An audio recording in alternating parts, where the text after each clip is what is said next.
Hey everybody, today Rahdo runs through the top 10 games of 2013. Yes, 2013. I'm going to be counting them down today on this most merry, happy Christmas day. If you happen to be watching this on the day I've actually put this on YouTube, let me take a moment to say thank you for choosing to spend time with me instead of your family and friends and loved ones. You should be out there, opening presents and having eggnog, but instead you want to watch a Rahdo runs through. That's very sweet. Hopefully I can make it worth your while. Although I expect probably most people will be watching this at some point after December 25th, 2013 as I count down. And now actually, let's do some caveats first. First of all, I tell a lie. This is not necessarily the top 10 games of 2013 because at this point, at the end of December on 2013, it is impossible for me to say definitively Jen's and my favorite games of this year because at this point, we've only played maybe about 2/3 of the games we were going to play. I think I've played close to 60 games so far that have come out in 2013. And there's probably another 30 or 40 more that I would have to have played and experienced to be 100% confident that we've seen everything that 2013 has to offer. At least it has to offer that would be of interest of us. So of course we completely dismiss games that don't support 2 players out of hands because we'll never play them. We certainly dismiss out of hand a lot of games that are just, wizard duels type, just punch in the face games because that's not our type of game. But the types of games we enjoy, and if you watch my regular Rahdo Runs Through series, you know what we tend to enjoy. I've got a pretty good idea right now of what our top 10 will be, but what I'm planning to do is I'm going to do this as a preliminary top 10.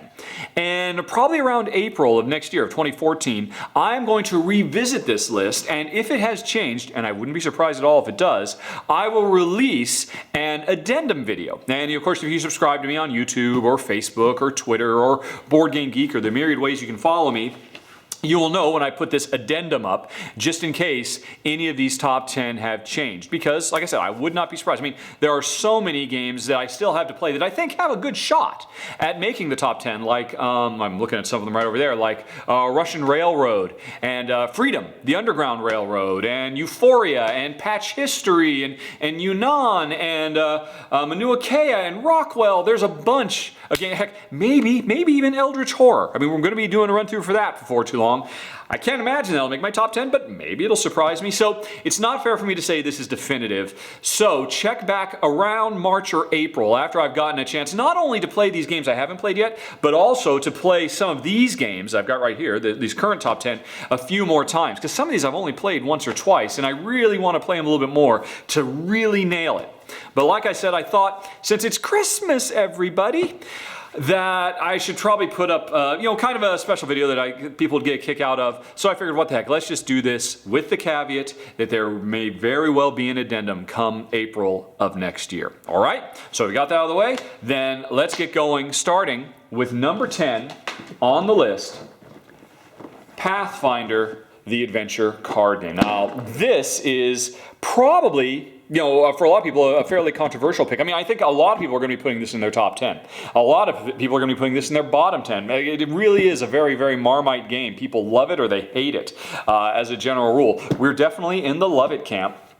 Even though, honestly, if I want to spend a lot of time, I could probably spend more time talking about the quirks or the shortcomings of this game, about what's wrong with this game as opposed to what's right with this game. Because, there are, the game is, I would say, way too easy. It's a full cooperative card game, and it doesn't provide near as much challenge as it should. And that's a shame. A few tweaks and it probably could, but it doesn't out of the box. And there are a million particular rules, little addendums, typos on the cards, all kinds of stuff that has gone astray in the first production of this game that you could, certainly call it to task for. But in spite of all that, it still makes our current, at this point anyway, maybe it'll change, our current top 10 because of one thing. And I will open the box and tell you what it is. Here's actually, like I said, it's a straight up card game. So as you can see, it just comes with a bunch of cards. And there's one thing that puts it on our top 10 that, makes Jen and I so happy to have it, so excited to play it. It's this. This is Harshk, the Dwarven Ranger that I play. This is the character that I play in all our cooperative adventures through the Pathfinder adventure card game system that Jen and I play. This is Jen's character. She always plays Linny, this little gnome druid, female gnome druid character with, pets and all that stuff. This is a deck, and because really at its heart, Pathfinder is the slowest deck builder ever, because you're constantly playing this game trying to get new cards to put into your deck that you can use as you go through adventure after adventure, fighting bad guys and looting treasures and stuff like that. But in a given game, you know, in a given session of this game, you'll maybe put 1 or 2 new cards in this deck because you build this deck over multiple adventures because this game is persistent. This is my character that I will be playing in Pathfinder. I've played through probably, I don't know, 7 or 8 games of Pathfinder already. And I can imagine playing this character for years to come as Paizo, the publisher, continues to release all these little expansion packs. This is the first one. It just showed up the other day. I can't wait to get out. And I can't wait to find out what new adventures Harsk is going to go through in the Skinshaw Murders adventure deck. You know, Harsk and Linny, that is. And, you know, the thing is, you know, persistence is something that's still kind of new to board games. Of course, you know, pen and paper RPGs have had it forever. And video games, it's become over the last decade or so, it has become a huge deal in video games. I mean, you can't make a first-person shooter anymore without putting in RPG-style character advancement and leveling progression because people want that. The fact that this is the character I'm going to use in adventure after adventure after adventure, and he will slowly level up. He started out as this little wussy guy, but, you know, as I've been playing him, he's gotten this really great elvish archer follower he's got in here now. He's got magic leather armor. He started out with just some regular leather armor. I've got my Deathbane Light crossbow +1. This might be my really cool kick-ass super ranger weapon. And not only that, not only have I gotten new items and equipment, but I've also, where's the card? I've also leveled up. As you can see, you know, these are kind of my character stats, all the information about my character. And I don't know if you can quite make out this little, I don't know if the camera's going to focus on this. There we go. I have leveled up and I've increased my base dexterity from D8 to D8 +1 and D8 +2 because I'm really, as I level my character up, focusing on dexterity, making him a better ranged fighter. I mean, I could have, you know, increased his constitution or his wisdom or whatnot, but, you know, this is a permanent upgrade I have made to my character as I keep leveling him. And the reason this is so important, the reason this is so powerful, and the reason that one thing, this persistence, this character who I come to know and care about and grow and advance and evolve, that what puts Pathfinder in the top 10 is because it takes what is traditionally a game that's just a throwaway experience. It's a fun little social thing Jen and I share. And it means over multiple instances of that game, I am building something. I am creating something. I am creating a meaning and context that goes beyond. I mean, this is no different than Xbox 360. When it came out and introduced achievement points. And now achievement points are, or the equivalent of them, are everywhere. I mean, the gamification of life is you get achievement points for, you know, going shopping and all this stuff. You know, the notion of every time you do an activity, whether it's fun or not, gives you something that builds a high score, adds meaning, and that's what Pathfinder has that very few other card games have. Of course, Descent has it, and someday Jen and I will try Descent, but I don't think Descent will ever really replace this because this is a pure co-op game, whereas Descent, you need a Dungeon Master player and all of that stuff, and so there's a lot more overhead with running Descent, whereas this is a simple game. You can bust it out, get your character out, throw a few decks of cards out, get a new adventure, boom, play through a half-hour adventure, level your character up a little bit, and keep coming back. It has the same compulsive nature that something like Diablo has as a multiplayer game, or World of Warcraft has. The reason players devote so much time, even though they're not the greatest games in the world, they're just kind of okay as game experiences, but as life experiences where you're building something that has some meaning that goes beyond the boundaries of the game, that's absolutely incredible. And that's what makes Pathfinder, the card game, so special.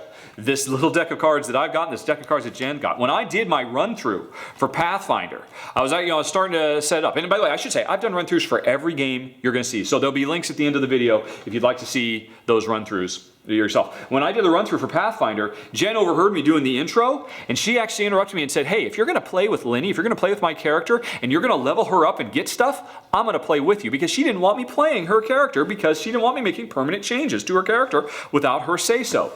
You get that sense of investment in a character in this game is absolutely amazing. Now, I would be willing to bet, I'm not one for prognostications or whatnot, but I'd be willing to bet Pathfinder, the adventure card game, is going to signal a very significant new trend in board games as you start to see this notion of persistence appear in more and more games. Because why, I've got Pathfinder card game. Maybe some other card, fantasy, role-playing, hack and slash adventure game is going to come out where I could play, and it's a really fun card game. Heck, maybe it's even more fun than Pathfinder. But why would I play that when I could play Pathfinder and level my character up even more. That's why it works. That's why it's so prevalent in computer games now. It's my background, video games. It's a big, big deal. Pathfinder, it was the game at the right place. It wasn't the first one. Risk Legacy has this kind of idea of permanent changes. Like I said, Descent does too. But I think in the year 2013, Pathfinder is the one that really opened up the board game industry to just how powerful and meaning. Because Pathfinder, the card game itself, is an okay game. It's not the greatest game. It's an okay game. It's all about having your hand of cards and trying to find the right mix of weapons and blessings and spells to deal with. Every turn, you reveal a card and you either fight it or you try to capture it. If it's a treasure, you try to grab it. If it's a monster, you try to fight it. It's a really simple game, dead simple game. But the fact that I'm going through this, it's almost an activity instead of a game. It's so simple. But the fact that I'm going through this with a character that is mine, that grows with me, makes it a meaningful activity. And I can only see people experimenting with this more and more in the years to come. That's why Pathfinder, the card game, is our top 10. It's a very, very important game. I think it's a watershed moment for board games, and time will tell if I'm right or wrong. Anyway, that's why it's currently at our number 10. All again, subject to change. Talk to me in April. Number 9. Okay. Ooh, big, heavy, thick box here for Caverna the Cave Farmers. Uwe Rosenberg's big, big magnum opus of 2013. And, it's funny, actually, I made the reference to Pathfinder, making all these kind of video game references, taking these concepts that are so common in video games, like persistent character advancement that gives you a sense of permanence and attachment to your character. This does the same thing. Or it has another very common video game. I can't think of very many video or board games that have released. They don't say it. This is Agricola 2, The Cave Farmers. This is a pure sequel in the same way that Call of Duty or Medal of Honor or BioShock or any number of video games put out sequels on a yearly or semi-yearly, Assassin's Creed, Batman Arkham Asylum, all these games, it's so common that, hey, we've got a formula. Players really, really like it. Let's put out a new version of that formula every year or every 2 years as a sequel. Let's change a couple things, add a couple little elements, but leave the base system alone because players really like it. Board games haven't really done that. Maybe some board games will copy other play. Like Dominion has a lot of Dominion clones that copy it and change it. But they've never really made a Dominion 2 where it said, look, this is Dominion 2. Actually, I guess Thunderstone did it as well with Thunderstone Advance. That's kind of it's a pretty rare thing. But that's what they've done here with Caverna. This takes all the ideas of Agricola, which, by the way, for the record, is one of Jensen's my absolute favorite games. I think it makes it into both of our top 10 games of all time lists.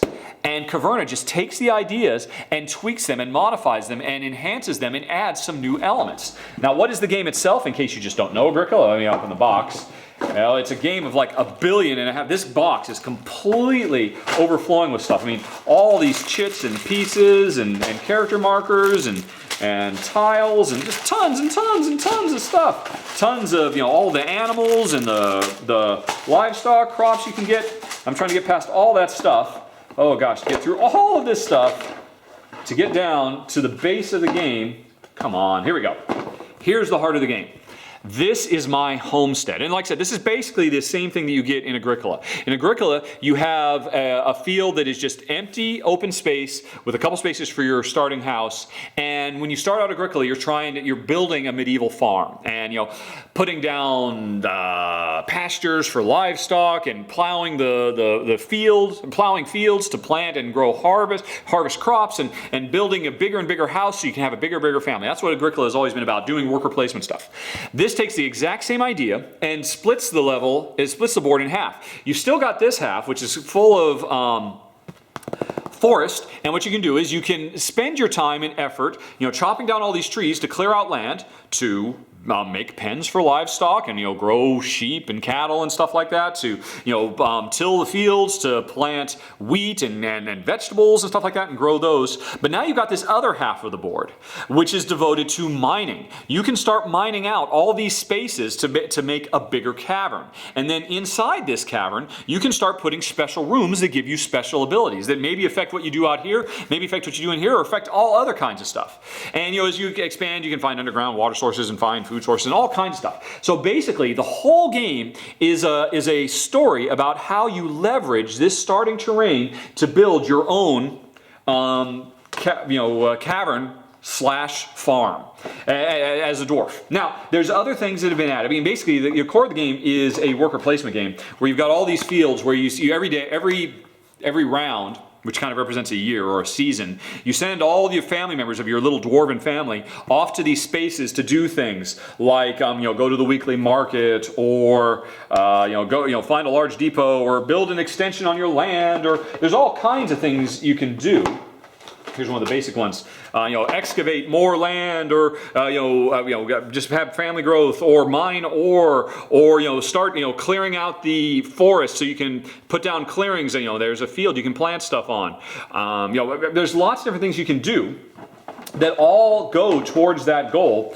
And while you're doing that, there's also this other board off to the side. This is just it comes in 4 parts. Just showing a little bit of it. These boards are full of tons of little special case tiles. These are special rooms that when you clear out the cavern and start making places you can put rooms, you can get these rooms, and that can give you all kinds of special abilities, like making your family work more efficiently, or different ways you can convert your livestock into food to feed yourself, or gosh, there's a million things. Increasing your ability to collect wood or stone, turning yourself into a blacksmith so you can forge weapons more effectively, or a stone carpenter, or a carpenter, or a miner, or storage rooms and for weapons and ore, and treasure chambers so you can put all your treasure in there. So there's all these different rooms you can build that makes this a very personalized special homestead unique to you. And basically, whoever wins the game is the one who makes the right choices to build the right rooms, the right expansion, pursue the right things, because you get points for everything. For the rooms you build, for the family as it grows, for the livestock you raise, all that stuff. You just get points for everything. There's a big list of all the things that at the end of the game you could have scored points for. And so you focus on maybe this, and this. But another game you might focus on that one and that one, or who knows. So it's a big, complex game with a lot of stuff going on, and we like it a lot. And in fact, in almost every way, the interesting thing about this game is, as a sequel to Agricola, as Agricola 2, the Cave Farmers, this, I would say, is a definite improvement on the core Agricola. And, it streamlines a lot of stuff. It adds lots of new features like wildcard resources, rubies you can get that you can use for lots of different things. That would be great to have in Agricola. It streamlines the scoring, makes it much more user-friendly and much more clean and smooth. It's an improvement in almost every single way over Agricola. And so, almost so. I was first reading their rules and thinking, wow, this might actually replace Agricola in our top 10 games of all time. But unfortunately, it doesn't. And that's for one reason. It cut one core feature of Agricola, which to me was the heart of Agricola. The heart of Agricola was not necessarily raising livestock or having babies and to grow your family and all that. The heart of Agricola was that at the beginning of every game, you get a handful of unique cards to you that give you a bunch of special powers that nobody else has. And the key to really playing Agricola well is playing those cards smartly, knowing which ones to use, which ones to ignore, because you can't possibly play them all, and how to leverage them once you've played them over the course of the game. And that makes every instance of Agricola different, because Agricola comes with there are hundreds of these cards available now with all the different expansions. But even in the base game, there's so many cards in Agricola, you'll never play the same game twice. And here's the thing, they replaced that system from Agricola with this system where the exact same special effect, they replaced the special effect cards of Agricola with special effect building tiles in Caverna, Agricola 2.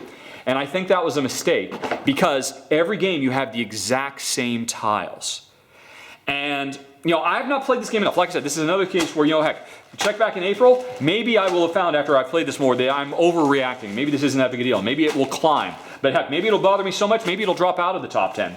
But the fact is, the way it feels like from the 2 games we've played so far, at least with a 2-player game, when you're playing with the same player every time, which is what Jen and I do, you're going to find the game being kind of samey, because since the game always starts with pretty much the exact same, almost the exact same setup every single time, it's very, very easy to say, hey, you know what? This particular strategy of going for that room with these particular resources worked really well last time. I'm going to do that again. And if you do, you're very likely to get a very, very similar game. Now, of course, you could choose to go out of your way and say, no, I know that system works. I know that won me the game last time. You know what? I'm not going to do that this time. Even though I know that would win the game, I'm not going to go. I'm going to try a different strategy. And it's on you to do that. And there's nothing wrong with that. And obviously, that's what most players will do, and and they'll be accepting of it. But for me, I much prefer the Agricola system of, you know what? No, every time the game gives me a new set of circumstances, it's completely unique. And every time I play, I've got a new problem to solve. I've got a new puzzle to put together. And the fact that Caverna never has a new puzzle, it's the same puzzle every time you play, Oh, it breaks my heart. This game is so close to replacing Agricola, but it doesn't. But in spite of that, Agricola itself is so good, and this improves on Agricola in so many ways. That's why it still makes the top 10. But it's really, really interesting. It's another example in 2013 of board games kind of using this video game conceit of a pure sequel that doesn't change the core system, just tweaks it a little bit. And you see this happening in video games a lot too, where the sequel, it tweaks it, adds some new things. You say, wow, those are really great features, but oh my God, you broke this core thing. How could you get rid of this from the base game? And to me, that's what happened with Agricola. In spite of that, it's still a very, very good game. Still in our top 10 as of December 25th, 2013. Okay, moving on to number 8. Madeira. Okay, this is, of all the games I'm about to talk to you about, this is the deepest, heaviest, most brain-burning game I'm going to talk about. It's certainly the most brain-burning game we've played of the year. It's one of the most brain-burning games we've played ever. This game puts your brain through the ringer. It has so much going on. It is so deep and so rich. And I'm not going to say complex, but there's so many moving pieces in what on the top, on the high level, just looks like a fairly simple worker placement game. Your workers are dice, and we've seen this in other games like Alien Frontiers and Dark Horse and Kingsburg. You roll your dice, you see, okay, what did I roll? How am I actually going to place my workers on the board to activate all these different things, depending on what I rolled? And you place your workers, and that's pretty straightforward. We've seen that before, but this game adds probably the one really big new tweak it adds to the notion of rolling dice and worker placement is, these are the places where you can put your dice. And putting down a 6 or a 3 or whatever indicates you're using a certain amount of your own influence over these people, these governors and these land barons and all that stuff. These people will give you special abilities. But the interesting thing is, when I put my die on this guy, I get a benefit from him immediately, for whatever it was I wanted.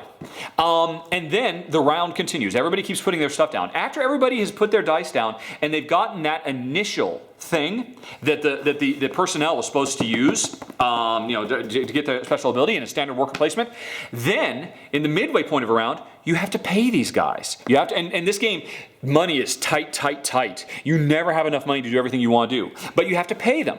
And if you do pay them, you've already done the first benefit. After you pay them, you'll get to do the other benefit. Because early on, you kind of entered a contract. Yes, I will pay you X and Y to do this. Plus, once I paid you, I'll also get to do that. And now here's the interesting thing. You get to the halfway mark. You've committed to all these people. You've gotten all their first pass, benefits. And now you've got to pay all of them, all the ones you've engaged in a business deal with, and then you'll get your second half. And here's the thing, I guarantee you, it's very unlikely you'll have enough money to pay them all. And so what'll happen is, in some cases, you will bilk them, you will cheat them, and you'll say, sorry, I know I was going to pay you, but I'm not paying you.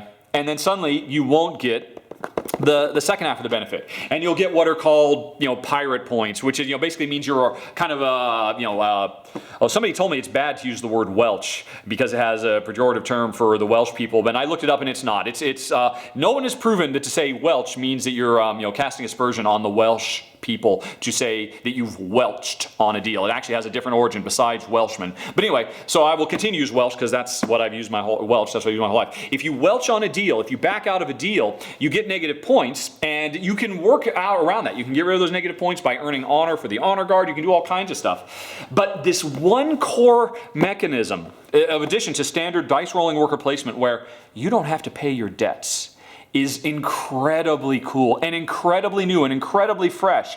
And it creates such a deep, rich, robust system where you're constantly having to think about the consequences of your action every single time. And not just the consequences for you, because if I pay or don't pay, that affects the other players who might have gone to this character as well, depending on whether or not I pay my debts. Because if I don't, he's going to charge anybody else who went there even more. So I might welch on my debts just to rise the price on somebody else who really wants to pay their debts. Amazing, such a brilliant, simple system. And while all that's going on with the worker placement, there's so much else going on. There is shipping goods overseas, and dealing with the local market. There's all these different guilds that are randomized every single time you play, so you can focus on different special abilities that will make you do better on all these different types of things. There's tons of different ways to make points, and there, we are basically, I should have said up front, we are Portuguese administrators, I guess, who have come to Madeira on the behalf of the Portuguese crown to settle Madeira and build a thriving economy for the glory of Portugal. And the King of Portugal has asked every time in the game, they ask several things of us. And at key points in the game, as we're doing all this stuff, we're trying to build up resources so that we can deliver on the promises that have been made to the Portuguese crown. And we have to do this several times over the course of the game. For the first time, you only have to deliver on one objective or promise. But then halfway through the game, you have to deliver 2. And at the end of the game, you have to deliver on 3 things at once. And that is, I can't stress how complex that is to pull all these strings and make all these decisions so that you have that long-term goal of hitting that, of being the best, of delivering on this and this, so that you score the most points and make the most glory for Portugal in Madeira. Amazing game. Now, I was very, very happy to put this in my top 10. Again, it might change because here's the only thing about this. This game is very long and it almost might be too heavy for us. With repeated play, we might find that, it can be very fatiguing, mentally fatiguing, very satisfying, but really it's tough going. So it'll be interesting to see in April if, I don't think this would actually fall in my estimation, but other games might climb and might push it out. Just because, oh my gosh, you really have to be ready to sit down and just, burn your brain like nothing else to be able to play Madeira. But anyway, great game. So that was 10, 9, 8. That was number 8, Madeira. On to number 7. Tash-Kalar Arena of Legends. A new game this year from Rahdo, one of our absolute favorite designers. He of Dungeon Pets and Dungeon Lords and Galaxy Trucker and Bunny Bunny Moose Moose and tons of different games. Rahdo is probably, I'd say it's a pretty safe bet to say the most varied there are a lot of board game designers working today, and there are definitely folks who have a really high output. They put out games every year. They're always very, very respected. And your Stefan Felds and your Uwe Rosenbergs and your Kramer and Kieslings and your Reiner Knizias and all that. And Rahdo is definitely in that category. And of all of them, I would say Rahdo has the widest range and most creative approach to board game design of all of them. He is absolutely amazing. Every time he makes a game, even in the case of Tash-Kalar, where you're on the surface, Arena of Legends, this is going to be some kind of gladiatorial arena combat game, right? And then you read the back and it's, we're wizards summoning creatures to fight in an arena. And you think, okay, well that's just going to be bog standard. There's been dozens of games like that. And when he attempts, when he goes and says, I'm gonna hit that type of subject matter, he completely transforms it and creates something new and unlike anything else you've ever seen on the market. And that's what Tash-Kalar is. And that's why we like it so much. Because quite frankly, honestly, I did not go into this game expecting to like it at all. I went into it because of Rahdo, because he hasn't steered me wrong. He always amazes me, even when I don't like his games. Like Mage Knight. We did not enjoy Mage Knight at all. And we have a real problem with Through the Ages as well. But even still, I can see those games that they are amazing, clever design. So I went in thinking we weren't going to like it. And we love this game. And we hate Magic the Gathering inspired, I'm a wizard and you're a wizard and I summon creatures and you summon creatures and our creatures fight and eventually one of us will destroy the other. We hate that theme. That is the most overplayed, boring theme to us in the universe. We just never really enjoy it. Didn't think we were going to like it here. Love it here. Because this game is almost subversive. It takes that basic approach, but then turns it on its head and creates the most intricate Rubik's Cube puzzle of an interactive board game that's out there. Because what you're doing is, it's true, actually. This is, let's bring the board out. The board itself, a lot of people would view this as a very, very dry abstract game, along the lines of chess. And I would think I understand that. I disagree, and I'll talk about why in a second. But this is the board. And so you can see, and you say, I can see that's kind of a chessboard. Actually, what it really reminds me of, if you remember, is Archon.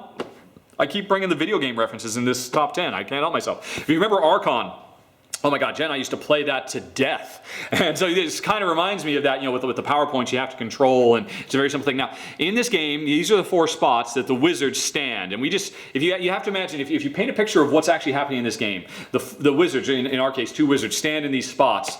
And the whole, the auditorium is full of people cheering and crowding, because what they've come to watch is not a big bloodlust gladiator arena combat game. They've come to watch a brilliant chess match between two chess masters that just happens to have fantasy trappings. So I'm over here, Jen's over here, and what we do is every turn we cast spells that put all these little tokens, all over the board. We each of us have different color tokens. And again, the back of the box shows what that looks like mid. So here's the board. And just, in this game, it's a 2-player game. There's a blue player and there's a yellow player. And so they stand and they cast spells that create all these tokens. And what you would imagine them is kind of like simple statues, or but they're runes. They're powerful statues that pulse with magic energy. And so what you're trying to do is you're casting all these statues all over the place. And again, it's kind of like a game of chess where instead of moving the pieces around, you're summoning the pieces into being. And the reason you're doing that is because you're trying to create patterns. Because everybody has a secret hand of cards. Here we go. Just grab a couple of them. A secret hand of cards that shows creatures they could summon. Like I could summon this knight. I don't know if you're going to focus at all, this knight, or this summoner, or this chronicler. And to summon the chronicler, I have to have made 3 runes. And when I do, if I've got these 3 runes in this kind of 1, 2, 3 pattern, when I play this card, I will summon the chronicler, and this event will happen.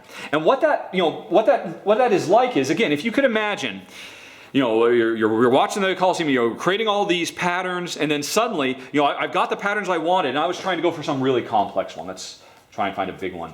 Oh, where are the big ones? Where are the, because there's the regular ones, but then there's also these epics, and I can't seem to find them. Oh, here we go. Yeah.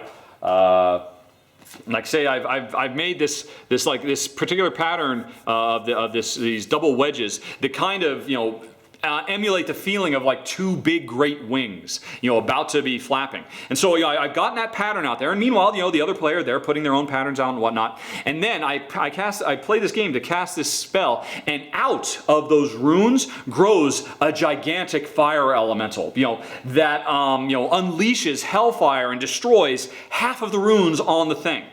And or makes things move around, or this earth elemental that grows out of the wall. I kind of, in my run through, I described it as if you imagine the end of the first Harry Potter film where they played wizard's chess, or if you imagine Star Wars where they played that little hologram chess game, or since then I've been thinking about it, if you imagine the Final Fantasy games where you cast a spell and these big gigantic summoned creatures come out of nowhere, a Hydra comes out of nowhere, just does a lot of destructive thing, hurts a lot of stuff, and then disappears. That's what happens in this game. I've got the pattern down, I summon the thing, the big thing comes out, it destroys a bunch of stuff and then goes away and then leaves these runes. And the runes are left, hopefully, in a pattern that, because I got that first pattern, that, what do you call it? Where was it?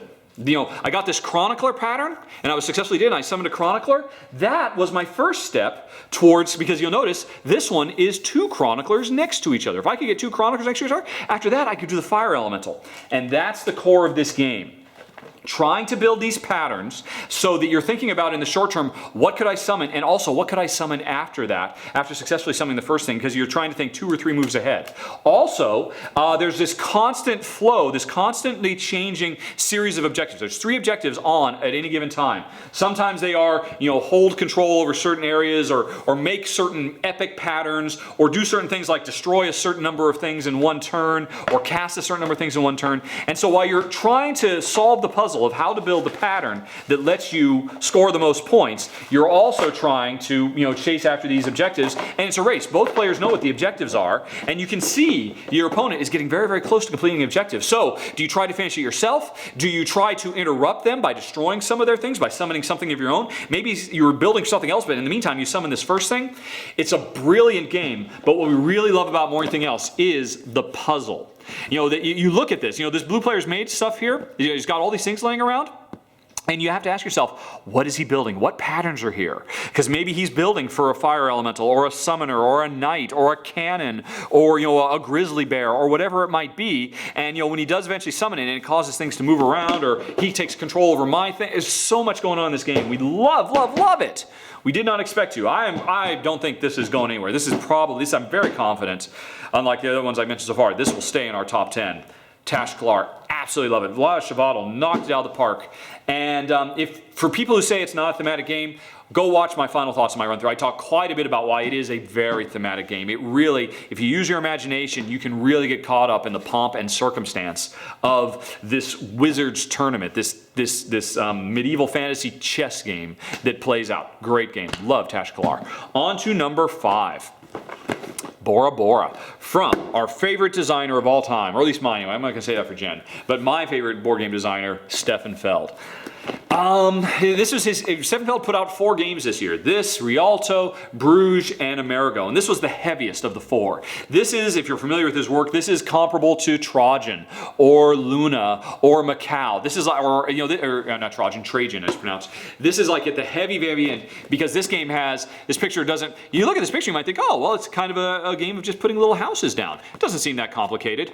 Well, you might think that, but let me actually show you what your player board looks like in game. There's a million little chips, of course. Getting past all that, let me show you your player board. And I think this will sum up just how heavy and complex this game is. This is your player board. This is, you know, if you compare and contrast that to Caverna, which was just like, oh, it's a cave and there's some forest. There's a million things. You know, there's these towns you're building over here. There's jewelry you're collecting. There's you know, the big major hut you're building. There's so much going on. And this is the half of stuff you can build and do. This is half. It's just basically reminding you of all your 5 billion options for gameplay you've got throughout this game. There is a billion things, excuse me, that you can do in this game. And I am not going to be able to sum it up in this run through.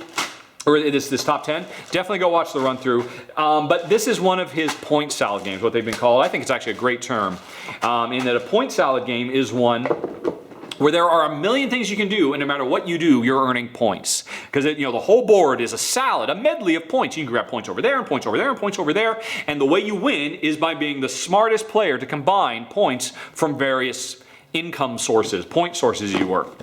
Now the game itself is basically, you know, we're in the Polynesian Islands, you know, trying to build up our particular tribe of natives to be the most influential and successful of all the islands.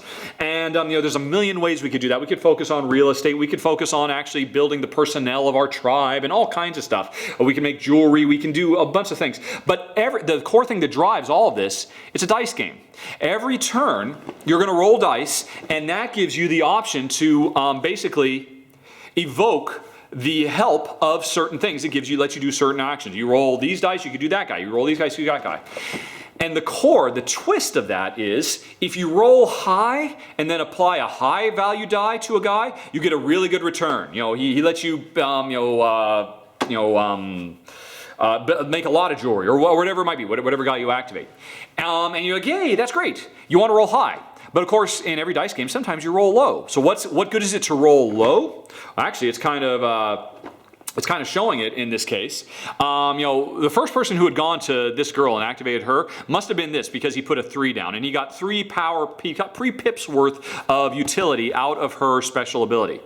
And basically, the trick to this game is, once somebody puts down a die, nobody else can put down a die of a greater value. So I might have had, you know, a 6 I wanted to put on her, but now I can't because this 3's gone. So somebody else has put a 1 down. And now because somebody's put a 1 down, now literally nothing else can go there except other 1s. So if you get a low value die, which means you're not going to get much out of it, what you do is you use that die to block. You put it on someplace where you look at your opponent and you say, wow, they really need to sail this turn. I will put my 1 die over there, and then all of a sudden, they can't sail. That's the trick of this game, that you have a different use for high versus low, and it's a very interactive game where you're always paying attention to what your opponent is doing, so you know how to use those dice correctly at the beginning of your turn. And it's a neat game, it's really solid. Our only problem with it is that core mechanism of, you know, we have found when we play this game, we make our move and then we say, oh, I'm so sorry, honey, I really hate to do it, but I gotta do this, and boom, you do it. And we don't like playing games as a general rule where that happens, because, you know, the game is so, unlike most Stefan Feld games, which are really multiplayer solitaire games, this game you really can get all up in your opponent's grill and really mess them up. Now there's always ways around it. Just because I've been blocked out of here because a low die got on there, I've got special resources I can use to get in there anyway. It just means I have to use those resources, and those resources could have been used in different ways as well. So, you know, there's always a way around it, but this game, more so than pretty much any other Stefan Feld game he's made to date, with the exception of, say, Roma, and the ones that are, you know, he's done a couple of very small, simple games that are very, very aggressive attack fighty games. But of all his normal, more hands-off, live and let live Euro games, this is the most aggressive one. It's a brilliant game. There's so much to think about. It's so heavy and so complex and so satisfying to pull a plan together. But it's also a kind of mean game. And so again, this is not a final top 10. I'll be interested to see in April if it stays in the top 10 or if that meanness is kind of broken. Because Jen and I, we do not generally enjoy games where we're constantly saying, oh honey, I'm so sorry, I have to do this to you, but I gotta do it. Because we don't want to say that to each other. Anyway, moving on to our number 4. 5, 4, 3, 2, 1. No, our number 5. Also from Steffenfeld, Amerigo, this big, gigantic box. Now, some people are going to be saying, Rich, you're crazy. This game doesn't even deserve to be in the top 20. This doesn't even deserve to be in the top 20 Steffenfeld games period of any year. It's terrible. But we think it's awesome. We think it's absolutely great. It's interesting. It's much lighter than what Steffenfeld's been doing. Bora Bora is 10 times heavier than Amerigo. Amerigo is much more like maybe Notre Dame level of complexity, maybe Rialto level, another game that came out this year. It's kind of a mid-weight as opposed to a super heavy lifting game. The core, the heart of what is America. In America, I should say, by the way, we are fellow explorers like Amerigo Versucci, exploring the New World, trying to set up trying to build a civilization there, setting up trading camps and claiming land for our old country homes and earning points in a lot of different ways. But the main mechanism that drives that, like in Bora Bora, the main mechanism that drove all of your expansion and your point gathering and whatnot, and building your Polynesian culture was rolling dice and using them smartly on different helpers. The core thing of this game, I have to actually build it. Please wait. Just take a second. I'm probably everybody knows what this is anyway, but I'm going to build it anyway. The core mechanism that drives Amerigo is this dice tower. This dice tower of destiny, where every turn, what we do is, where are they? Oh shoot. Oh, it's all messed up. We basically toss a bunch of cubes in there, and I cannot find my bag of cubes. How very strange. Oh, here they are. We toss a bag of cubes that represent different actions that we could do. There's a bunch of actions we could do while we're exploring the New World. We could build up our defenses so we can fight off pirates. We can claim land. We can plan to build things on that land. We can sail. We can develop new technologies that help us harvest better. We can get new commodities generating places so we can harvest tobacco and all that stuff. But basically we do all that by taking all these cubes that represent these different actions, 47 of them in total, and every turn we drop them into the tower. And a certain number of them come out, but a certain number of them stay, I don't know if I can show this, in the tower. And although actually, stay in the tower. And the thing is, this is a randomizer, much like rolling dice, that is at once very predictable and very unpredictable. You never know quite sure what, when you throw in, 4 blue cubes. So this represents, on the sailing phase of a given year. The game takes place over 5 years. On the sailing phase, there might be 4 blue cubes. That means you could predict that you will have 4 blue sailing actions you could do. But you pick them up, you throw them into the tower, and what came out? Only 2 blues, a brown and a red. Because 2 of my blues got stuck in here, and they knocked out a brown and a red. So while I could have predicted a big sailing, it was harder to predict that I also have brown, which is develop new technologies for colonization, and red, which means plan to build new buildings. And so suddenly now on my turn, I was thinking I'll probably sail, but now maybe instead of that, maybe I'll do some planning, or maybe I'll do some technology progression. And that is the cool thing about this game, because it's a really cool new way to randomize stuff that is semi-predictive. Because like I said, I knew there was going to be some blue.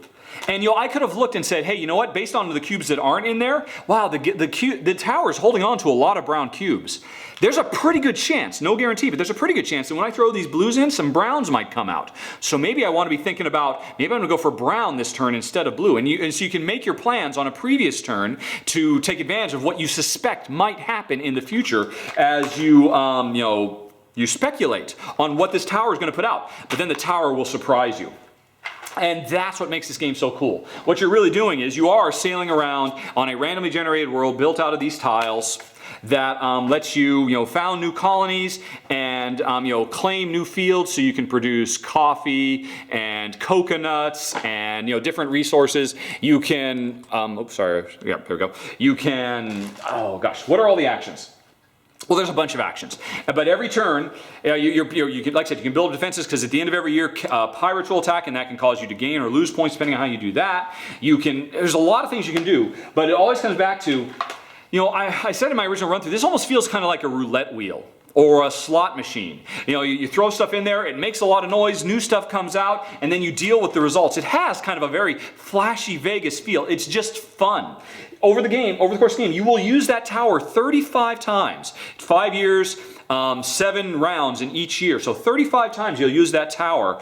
And sometimes the tower will be very generous. It'll punch out a bunch of stuff. And that turn, you'll be able to do a lot of things with a lot of choices. Other times, it'll be really stingy. It'll only put out a few cubes or maybe even only one color. And then you're really limited in what you can do. And so you're constantly surprised. You're constantly reacting to what the tower has done, but planning ahead to try and figure out what might the tower do next, because I have some information that could give me an educated guess. And it's that level of uncertainty, plus, like I said, the kind of Vegas flashy, the noise and the fun, the physicality, the visceralness of taking up those cubes, because you could throw those cubes, you could like throw them in hard to try and shake stuff out, or you throw it in sideways with some English to try and shuffle things around. So, there's almost like a little bit of a dexterity game to it too. We love it. Now, I started out saying that some people will hate this game, and it might be taken aback that I've labeled it so high on our top 10. I will say that we did label it so high because the number one complaint that people give about this game is that the tower is broken. That it doesn't create near as many choices as it should. That that the tower is too loose, and it doesn't make for an interesting game. Now, interestingly, I've actually talked to Stefan Feld himself. I've did some emails back and forth on this topic and asked him, what was your expectation of how this tower is supposed to work? When people say that they're playing a game, and of the 35 rounds they played through, oops, don't want to lose stuff. Of the 35 rounds they played through, 4 or 5 or 6 times, the tower only gave one color. Was that, is their tower broken? And he said, no, that's perfectly reasonable. In fact, there's threads online on Board Game Geek where I've reprinted the emails he sent me that describe his expectation of how that tower is supposed to work. And the thing is, what most people complain about as, hey, the tower is too, the tower doesn't give me enough options. That was his intention. He wants this to be a lighter game. This is it's not quite a gateway game because it's got too much going on, but I believe I could teach this to anybody who is interested in it. And the tower is so flashy and fun, I think it does draw a lot of attention. But it's a game where, as a general rule, on a turn you only have 2 or 3 choices. And sometimes only 1 or 2 choices. You always have at least 2 choices. Everybody always ignores the fact that if you don't like what the tower gave you, you can make money instead. And then money is a wild card you can use in a lot of different ways. Everybody always ignores that. But it's a very important, getting money in this game is hugely important, and it's easy to ignore. But I think the game, for the most part, is. Maybe there are some people who literally do have broken towers. Although people have actually suggested surgery. You can take these shelves in here and you can flip them around so that the tower is more giving or less giving. So you can almost customize the game if you want to. But I think out of the box, the game works great. It is Jen's favorite game of 2013 by far. Absolutely nothing else compares. It is her absolute favorite game. She loves using this tower. She loves the puzzle of what did the tower give me and how am I going to do this? How much time am I going to spend building versus sailing versus conquering versus producing versus advancing. All these different things. She loves it. I think it's really great too. We think Amerigo is easily in the top 10. And I can't imagine this is going to get knocked out in April when I revisit our top 10. So anyway, that was number 5, Amerigo. Halfway through. Yep, number 4, Glass Road. It's interesting. Caverna, I talked about that. That was our number 9. Caverna, Uwe Rosenberg, the designer, has gone on record saying he thinks this is his best game design to date. And I respect the man. He's produced some amazing games, Le Havre and Gates of Loyang and Mercator and Agricola and all, and Caverna. But I will respectfully disagree.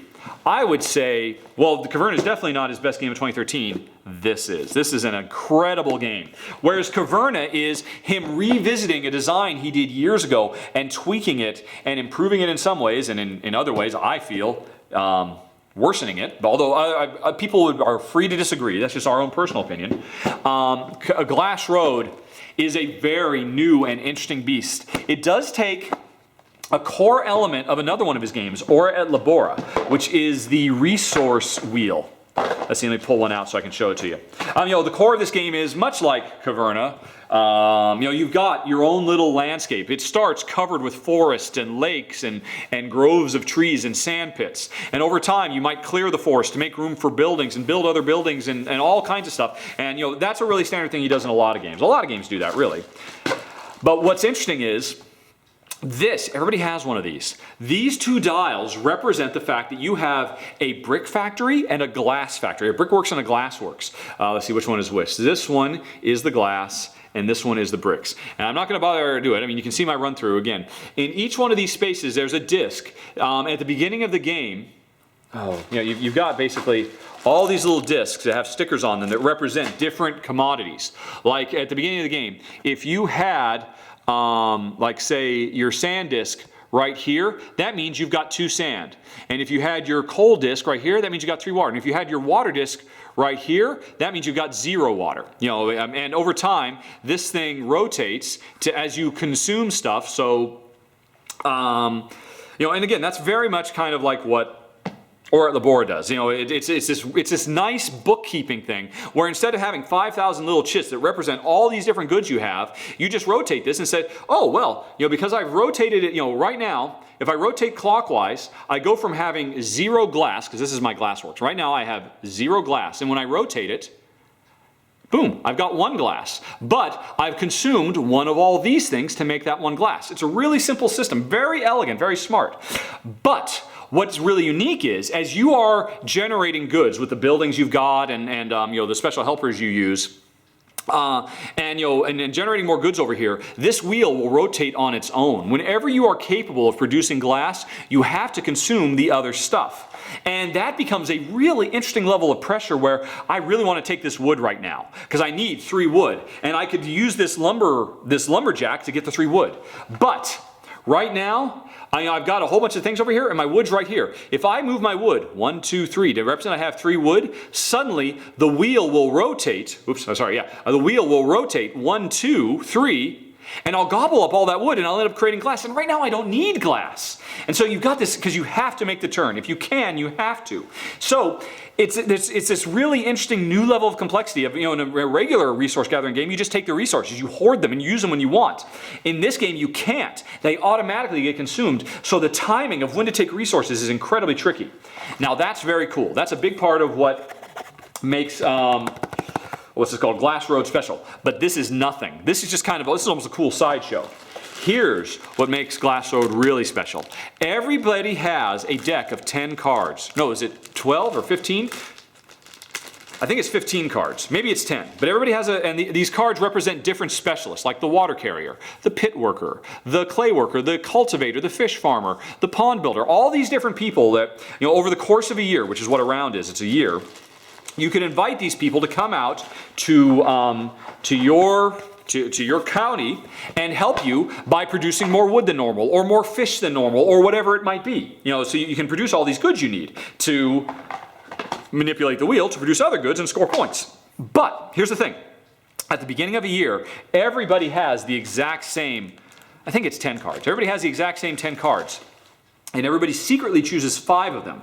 So I might choose, I want the fish worker and the lumberjack and the cultivator and the merchant to come out, or whatever. And somebody else chooses, my opponent, they choose some cards too. And here's the thing. I don't know what you've chosen. You don't know what I've chosen. But once we've chosen our cards, chances are there might be some overlap. And so say maybe we both chose the fish wrangler because we both want to get some food. We both have a bunch of ponds. We both want to get some food. And so we play these cards one at a time, and so I play a card and I reveal that I got the fish wrangler. He's come on. I have invited him. Now, let's actually find the fish wrangler. It could be anybody. Where is he? Oh, since I've talked about him so much. Yeah, the fish farmer. Let's say I've invited the fish farmer. Now, I've invited the fish farmer. I play him, say, fish farmer is coming to my county to help me out.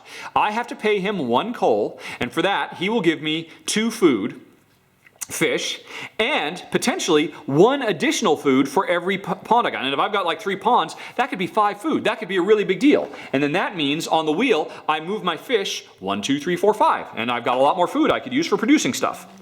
But here's the thing.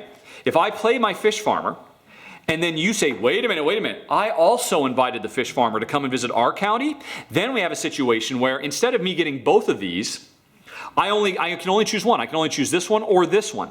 And you, on my turn, get to bring the fish farmer for free. So I had to use one of my limited actions to invite the fish farmer, and you got to invite him too, for nothing. So a big part of this game, that's really the crux of this game. It's all about anticipating what your opponent, knowing what you need to do so you can invite the right people. But then also anticipating what your opponent is going to do.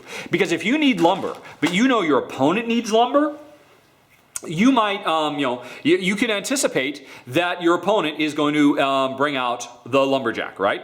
And so you go, okay, I'm going to produce the lumberjack too. Now your question is, do you play the lumberjack right away, or do you wait for your opponent to play? Because if you wait for your opponent, then you get to play the lumberjack for free on his turn, or vice versa. Also, you might not need lumber, but you know your opponent does. And so you put the lumberjack in even though you don't need the lumber. Because when the opponent plays lumber, he's like, yeah, I'm going to get 6 lumber. You say, lumberjack's visiting me too. And suddenly he only gets half as much lumber as he thought. And so that's what Glass Road is all about. It's all about anticipating and making smart tactical decisions based on what you think your opponent is going to do and what your opponent is shooting for. Because you're both in a race to build all these, there's a bunch of buildings on display. You can see what they are, you can see what they cost. This one needs 2 lumber and 1 water. This one, and you're trying to build the same buildings, and you're in a race to see who can get the right resources to build them first. And that's where the inviting the specialist comes out, because if you can outthink your opponent, anticipate what they're going to do, and get there ahead of them, you're going to have a really good time playing the game. We love Glass Road. We think it's amazing. It's the newest Uwe Rosenberg design for the last several years. It's the one where he has brought the most new ideas to the table. Uwe Rosenberg, he always builds off his previous games. Caverna is a pure sequel. This one, it brings the most new, fresh, interesting stuff, not just to a Uwe game, but to a game in general. We love it. It's amazing. Oh, another thing about it that's great too, it's super fast. This game plays easily in under an hour. It's a heavy, tense, tough game that plays super fast. That's a rarity. Another reason we love it. Okay, on to number 3. Wow, this is taking a long time. Thank you for your patience. Really, you should be going and having some turkey, shouldn't you? Or some goose, or some pudding, or whatever. Back to number 3, SOS Titanic. Now, a lot of people might be surprised by this one, because this is here's the one sentence description of this game.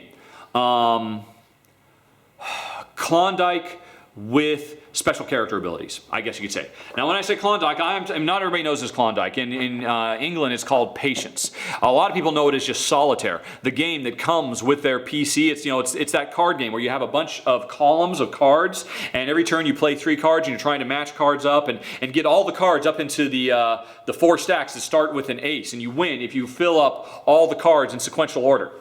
That's exactly what this game is, re-themed after the sinking of the Titanic. Let's see if I can. Right. Okay. Yeah. Here's an example of what the game looks like.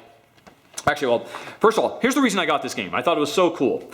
This game replicates the sinking of the Titanic over several hours. At the beginning of the game, here's the state of the board. The Titanic, we're at 1140.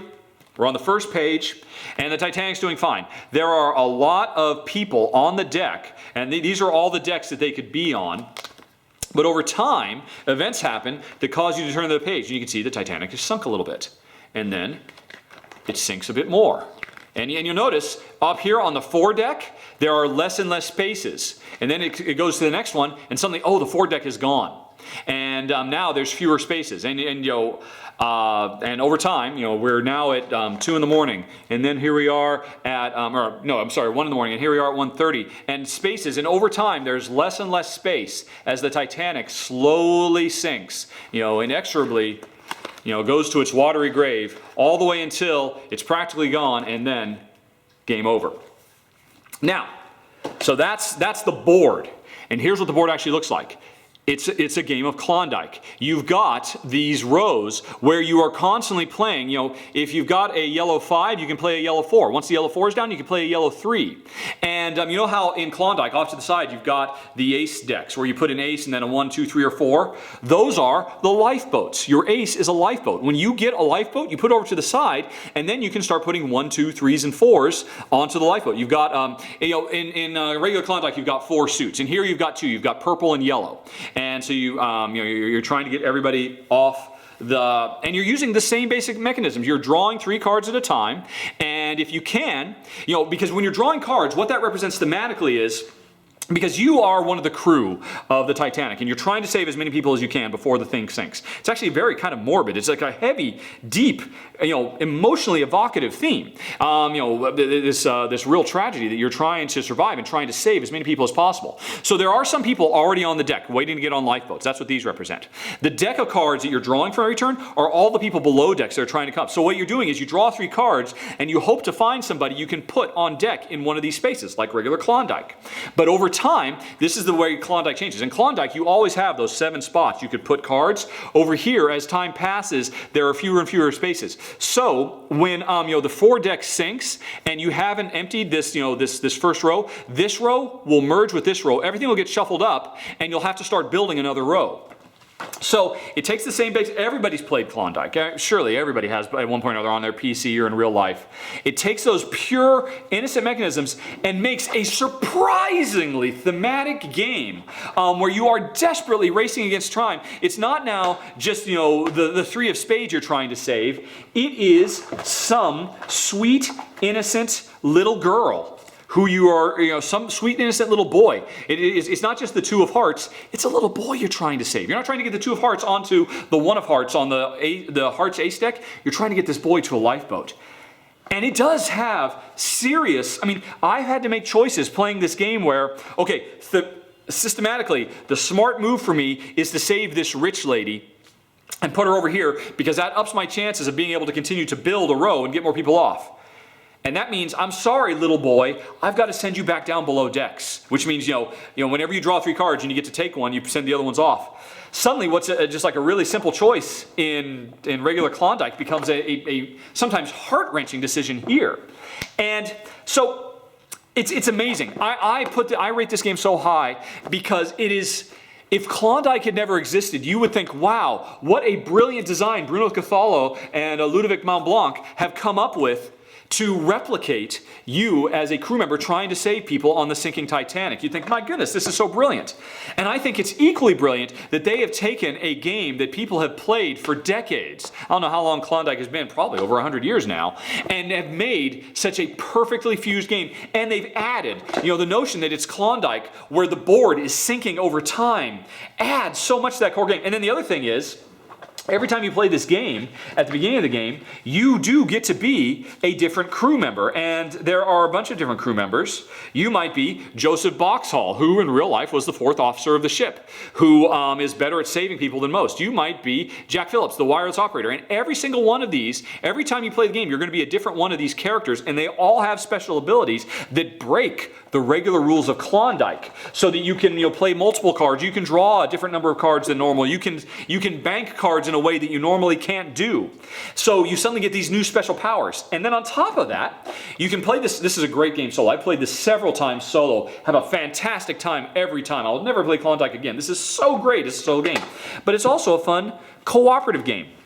Where it's really, we're not cooperating in the same way you do in Pandemic. Each of us has a special power, and the cooperation comes, hey, you know what? I could put this over here on my turn, but if you do it on your turn, it'll be so much better because it'll trigger your special ability. So let's wait. Let's have me do this, and then on your turn, you can do that. So there's a lot of that kind of strategizing for a multiplayer game.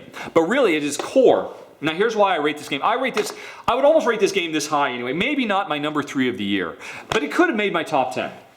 But I'm going to stop and get a little maudlin for a second.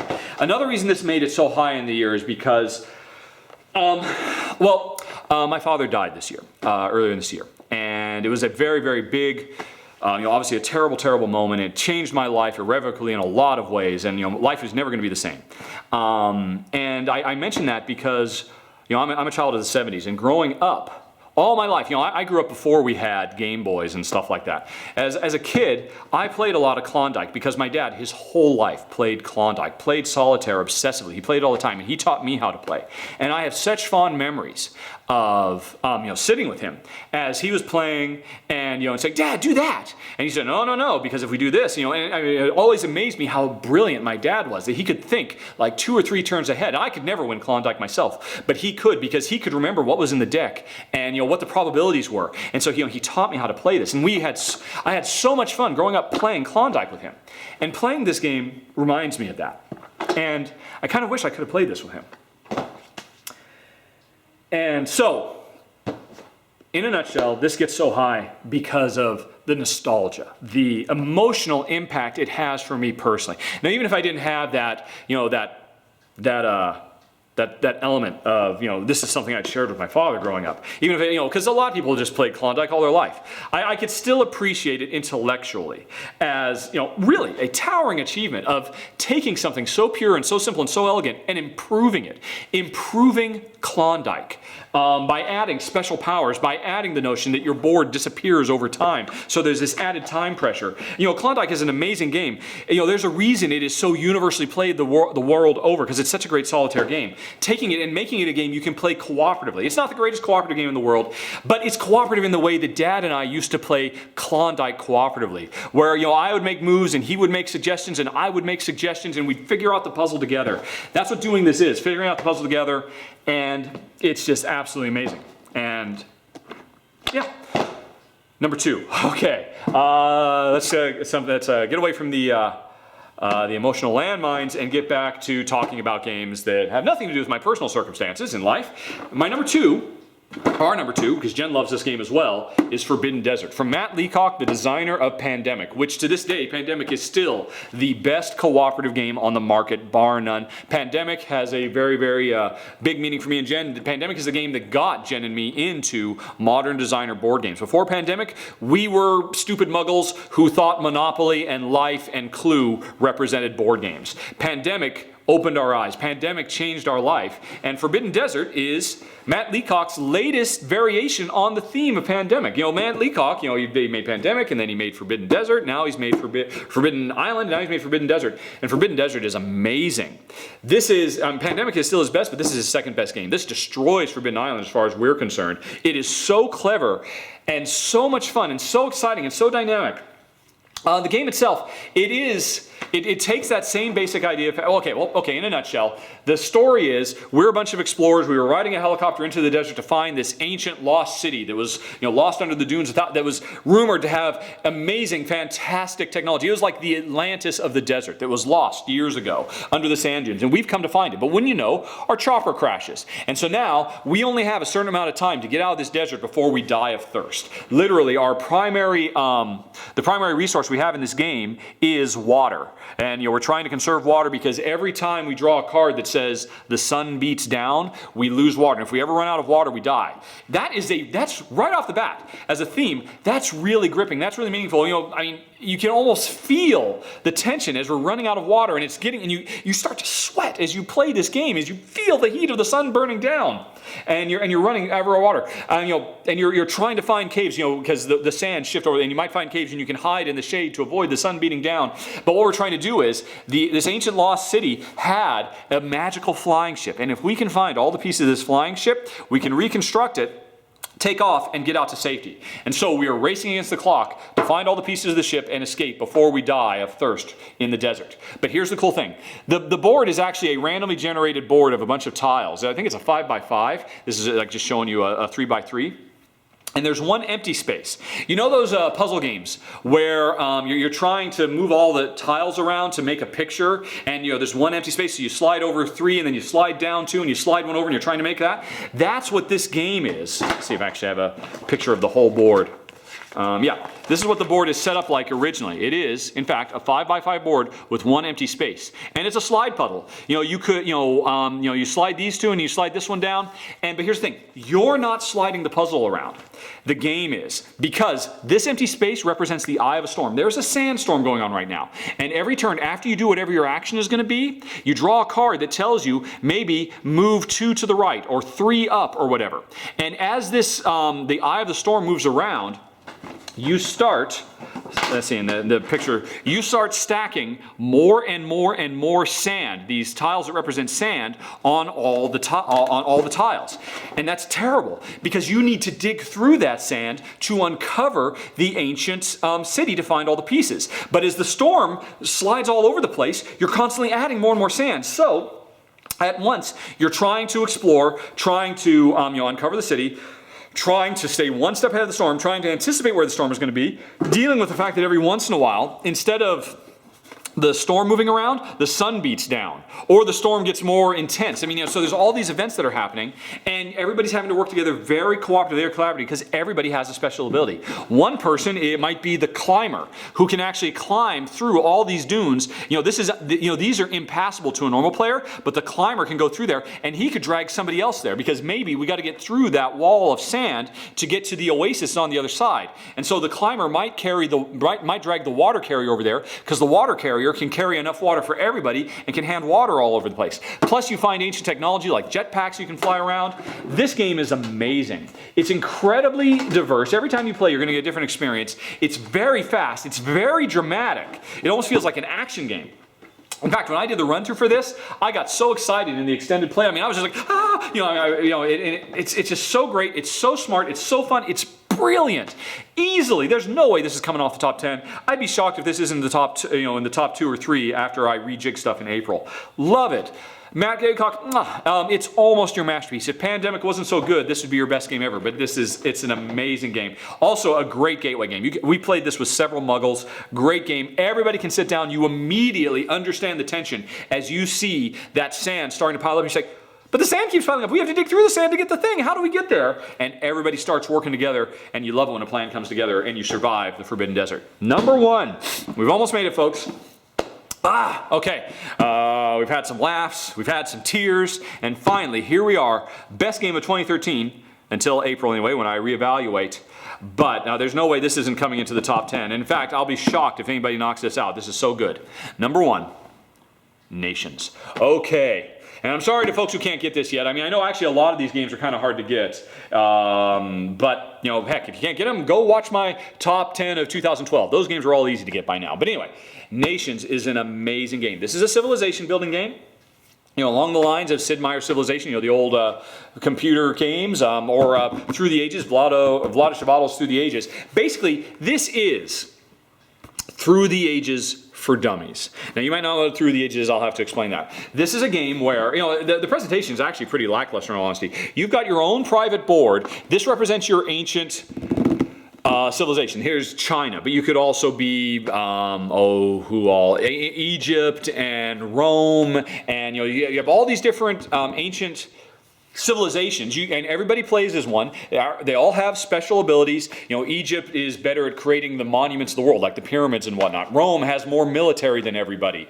Let's see, what's China's thing? I think China is that they have a better population. I forget. But everybody has they have their own special abilities. And what you're doing over the course of the game, over the space of 4 ages, the age of antiquity, the medieval era, the Renaissance era, and then the industrial age. So it stops. This game basically stops right around the time of World War I, World War II. Did you go from the age of antiquity all the way up to the 20th century?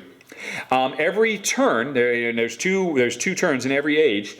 You are competing because all these cards show up here on this main display, representing new technologies, new breakthroughs in, like I said, in technology, in society, new ways to farm, new ways to wage war, new ways to provide culture for your people. And over the course of the game, you are trying, the person who wins is the person who comes out at the end with the most culture. So you could be working on culture all the way through the game, but along the way, you might be working on your military to become the strongest military might, because that means you can wage wars, which can give you a lot of benefits. And depending on how your opponents have, grown their civilization, it could hurt them. But if you're not focusing on your military, you might focus on your stability, so that even if you're not a warlike nation, because this is the game of nations, if you're not a warlike nation, you could be so stable that when a war happens, it hardly bothers you at all if you focus on stability. Or you might ignore both of those and just focus on culture and try to get a lot of points, knowing that those wars might knock you back, but you still keep going ahead. And so these are all things that have been done in other games. There's nothing really new under the sun here. Like I said, it's, every turn the new cards come out. There's basically a kind of a card draft. You have to buy the cards. The more cards cost more. You save up money to be the first to buy them. You keep track of your score on here. Everybody's got their own little place. This is where you put your cards. Your cards can represent you can build a bunch of wonders that give you all kinds of special powers, like the Colossus of Rhodes, or there's lots of really cool wonders through different ages. You have these represent the different types of industry your nation could have. So this is Rome, and at the beginning of the game, their industry is they've got farms, they've got quarries, they've got legionnaires, and they've got aqueducts. So these are the things they could focus on. The aqueduct produces stability and food. The legionnaires, gobbles up food, but produces, warlike tendencies. The quarry produces ore, building materials, and money, and the farm produces ore and food. And what you do is everybody has a whole bunch of meeples that you start with several, and over the course of the game you can pay more food to get more meeples, and you put those meeples on your cards to build up industry so you can make more goods for building or feeding your armies or all these kinds of things.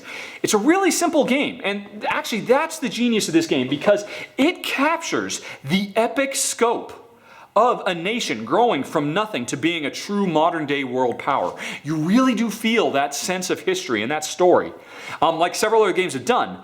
But the way this differentiates itself from all the other games of its ilk it's a simple game, it's an elegant game. It's a smooth game. It's a game, I could teach this game to anybody because it's so simple. Yeah, you just take your little people and you put them on, I put on the Legionnaire, I pay the cost, and now I've increased my war. It's as simple as that. And throughout the game, you are making really, really tough decisions, but manipulating very simple, very elegant mechanisms. It's kind of as a contrast to Madeira. Madeira, you're making really, really tough decisions, but manipulating a hugely complex simulation. This game, Nations, has somehow created a hugely complex simulation, but put it into really elegant, simple mechanisms that anybody could understand. And that's where the genius of this game is. Also, as a side benefit, because it's so simple and so straightforward, this game plays in a fraction of the time that other civilization games play in. Easily half the length of Through the Ages, in Jen's and my experience. We love this game.